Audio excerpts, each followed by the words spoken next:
नमस्कार, मैं राहुल यादव और स्वागत आपका बुद्धा इंस्पायर्ड पर। गोदी मीडिया एक ऐसा लफ्ज है जो पिछले 2-3 साल 4 साल से आप कह सकते हैं कि बहुत ज्यादा प्रचलित हुआ है, लेकिन गोदी मीडिया वाला काम तो लंबे समय से हो रहा था और असर ये हुआ है कि टीवी चैनल लोगों ने देखना बंद कर दिया है। तो सुधीर चौधरी जो गोदी मीडिया के आप कह सकते हैं सरगना हैं, उनके लिए दिक्कत होना, उनके लिए परेशानी होना बिल्कुल लाजिम है।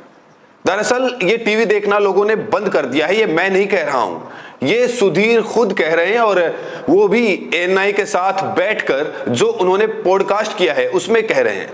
न्यूज चैनल्स पर लोगों ने आना कम कर दिया है। आज अगर आप टोटल टीवी यूनिवर्स को अगर आप देखें तो उसमें से 10% से भी कम लोग न्यूज देखते हैं। बाकी के सारे लोग या तो एंटरटेनमेंट देख रहे हैं, सीरियल्स देख रहे हैं, फिल्म देख रहे हैं, म्यूजिक देख रहे हैं या स्पोर्ट्स देख रहे हैं, लेकिन न्यूज नहीं देख रहे हैं। उसका सबसे बड़ा कारण क्या है? उसका कारण यह है कि न्यूज चैनल्स लोगों के साथ डिस्कनेक्ट हो गए हैं। लोग जो आपस में बात करते हैं बाहर, वो बातें कभी न्यूज चैनल पर नहीं आती, वो बातें आपके कभी डिबेट शोज में नहीं आती। एक आम हिंदुस्तानी की जो समस्याएं हैं, उसके बच्चे को स्कूल में एडमिशन नहीं मिल रहा है, आपको रोड्स अच्छी नहीं मिल रही हैं, आपके शहर में बार बार बाढ़ आ जाती है, आपके यहाँ ड्रेनेज सिस्टम अच्छा नहीं है, आप बीमार पड़ रहे हैं क्योंकि पॉल्यूशन है, इलाज बहुत महंगा हो रहा है। इस प्रकार की जितनी भी समस्याएं हैं वो आप कभी भी न्यूज़ चैनल में नहीं देखेंगे। तो कई बार ऐसा लगता है कि फिर न्यूज़ चैनल दिखा क्या रहे हैं? सो न्यूज़ चैनल सिर्फ वो दिखा रहे हैं एक ऐसी कंट्रोवर्सी जो आम लोगों के जीवन से जिसका कोई मतलब नहीं है। आप डिबेट शोज देख लीजिए, शाम को जो डिबेट शोज होते हैं 99% सिर्फ पॉलिटिक्स के बारे में होते हैं। हाँ। इस नेता ने ये कह दिया, इस नेता ने ये कह दिया, अब यहाँ चुनाव ये हो गया, इस पर ये कंट्रोवर्सी हो गई, इसका अपमान हो गया। इससे आम आदमी को क्या मतलब है? लेकिन रेटिंग उसी की आती है।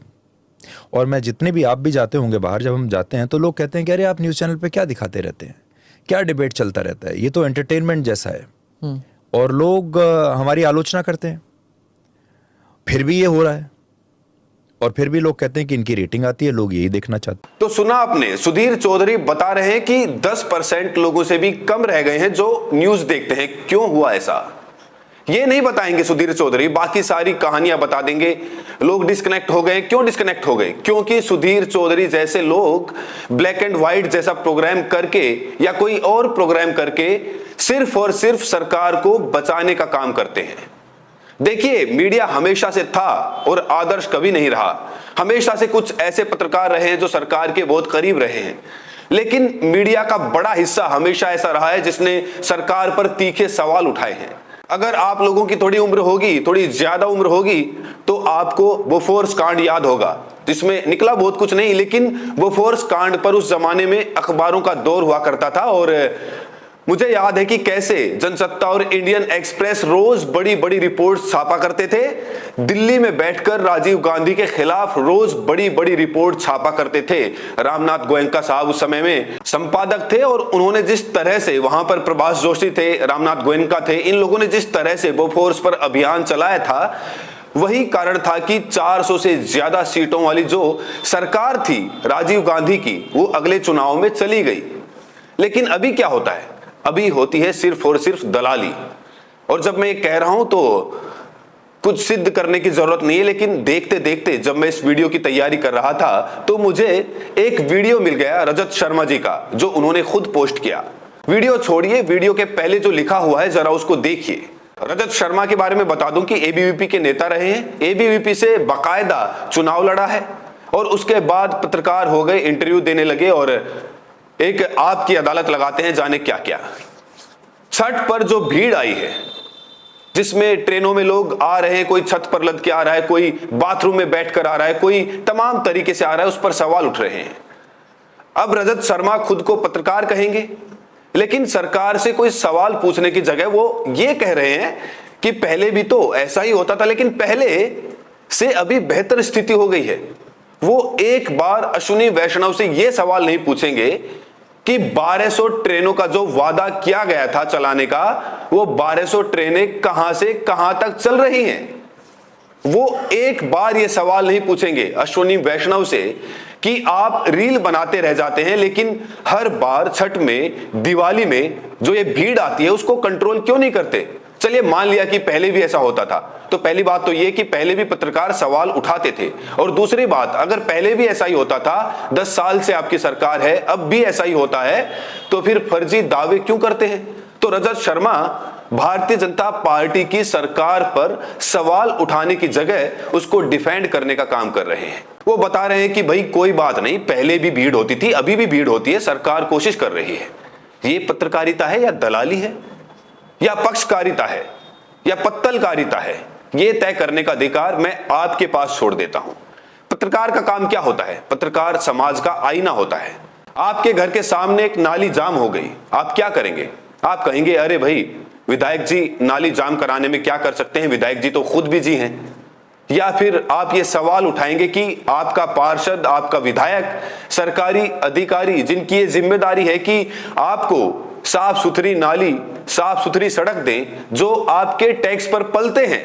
ये लोग जो हवाई जहाज में घूमते हैं, बड़ी बड़ी कारों में घूमते हैं, वो हमारा और आपका टैक्स है, किसी के घर का पैसा नहीं आता। तो हम उनसे सवाल पूछेंगे या फिर कहेंगे कि अरे विधायक जी तो बड़े प्यारे आदमी हैं, गऊ आदमी हैं, वो कहां नाली साफ करवाएंगे? यही फर्क है। एक पत्रकार सवाल पूछता है, वो सबसे सवाल पूछता है। स्मिता प्रकाश का भी एक इंटरव्यू है जिसमें वो गोदी मीडिया सुनकर बहुत आहत लगी, और उसके बाद उन्होंने कहा कि रवीश कुमार एनडीटीवी में थे, तो एनडीटीवी भी सबसे बड़ा गोदी मीडिया था। अब जरा एनडीटीवी की रिपोर्टिंग 2012, 13, 14 की उठाकर देख लीजिए और रवीश की रिपोर्टिंग देख लीजिए, और बहुत सारे जो आज दलाल पत्रकार बन गए हैं उनकी भी रिपोर्टिंग देख लीजिए। लगातार सरकार से सवाल पूछा जा रहा था। 2G, 3G, कॉमनवेल्थ घोटाला, ये सब मीडिया ने ही मुद्दा बनाया था। दिन रात मीडिया में सवाल पूछे जाते थे, कांग्रेस के प्रवक्ता से तीखे सवाल पूछे जाते थे, और इसीलिए जनता के बीच में माहौल बना कि यूपीए की सरकार भ्रष्ट है, वो सरकार चली गई।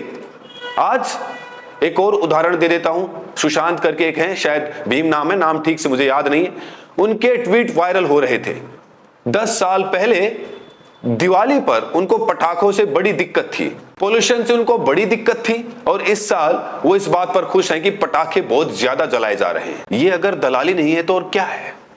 मैं सुधीर की तो बात ही नहीं कर रहा हूं। सुधीर ने तो वो खिलवाड़ किए हैं, आप जानते हैं किस वजह से वो तिहाड़ गए थे, वो सब बताने की जरूरत नहीं महसूस करता हूं मैं, क्योंकि दुनिया जानती है कि उनकी कौन सी योग्यता है जिसके चलते उनको पता नहीं 50 लाख या 1 करोड़ महीने का मिल रहा है। सब जानते हैं दूरदर्शन में मिल रहा है, और इनको गोदी मीडिया कह दो तो बुरा लगता है, इनको दर्द हो रहा है।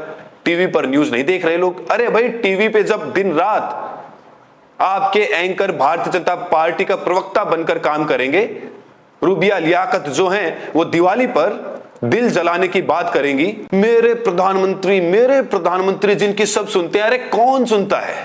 गजब इतनी बड़ी डील हो गई, आपसे किसी ने पूछा नहीं। रशिया यूक्रेन वॉर में कोई आपको पूछ नहीं रहा है। ट्रंप के सामने ना पड़ जाए इसीलिए आप मलेशिया नहीं जा रहे हैं। ट्रंप पहले बता देता है कि बात हो गई है, आप बाद में बताते हैं, और फिर पता चलता है कि तेल की खरीद कम हो गई है। लेकिन गोदी मीडिया इस पर कोई सवाल नहीं पूछेगा। 2 काम करेगा, या तो हिंदू मुसलमान करेगा या फिर सरकार की दलाली करेगा। आप बताइए कोई न्यूज चैनल देखने क्यों जाएगा? सरकार की हर चीज का बचाव। जीएसटी कम हो गई थोड़ी सी तो ये लोग बचत उत्सव मनाने लगे। किसी ने यह सवाल नहीं पूछा कि भैया जीएसटी बढ़ाई किसने थी? 100 रुपए के सामान को 150 रुपए का कर दो और उसको मास्टर स्ट्रोक बताओ, और फिर घटा के 132 रुपए कर दो तो फिर से मास्टर स्ट्रोक बताओ। मोदी जी कुछ भी कर दे इनके लिए सब मास्टर स्ट्रोक है, और मोदी जी तो बहुत बड़ी चीज हो गए। आचार्य धीरेन्द्र शास्त्री कोई हैं, कोई दूसरे आचार्य हैं, इनकी भी सारी मूर्खताओं का प्रमोशन किया जाता है टीवी चैनलों पर। मुसलमानों के खिलाफ लगातार नफरत फैलाओ, सरकार की लगातार दलाली करो, और उसके बाद कोई गोदी मीडिया कह दे तो बुरा लग जाए। यही स्मिता प्रकाश आप जाके देख लीजिए 2014 के पहले क्या लिखती थी और 2014 के बाद क्या लिखती हैं। इनका इंटरव्यू देख लीजिए। कांग्रेस के नेता होंगे तो सर पे चढ़ने की कोशिश करेंगी, और अगर पीएम सामने आ जाए तो फिर तो बात ही क्या है। वैसे बहुत लंबा क्या बताना, एक तस्वीर देख लीजिए, बहुत वायरल हो रही है। अमित शाह जी देश के गृह मंत्री हैं, बैठे हैं पैर पर पैर चढ़ाए।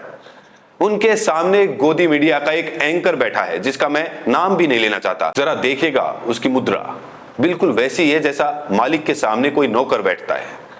पत्रकार बराबरी में आंख से आंख मिलाकर बैठते थे, तब उनकी इज्जत थी, और जब नौकर की तरह पैरों में पड़े रहेंगे तो जनता यही कहेगी जो कह रही है।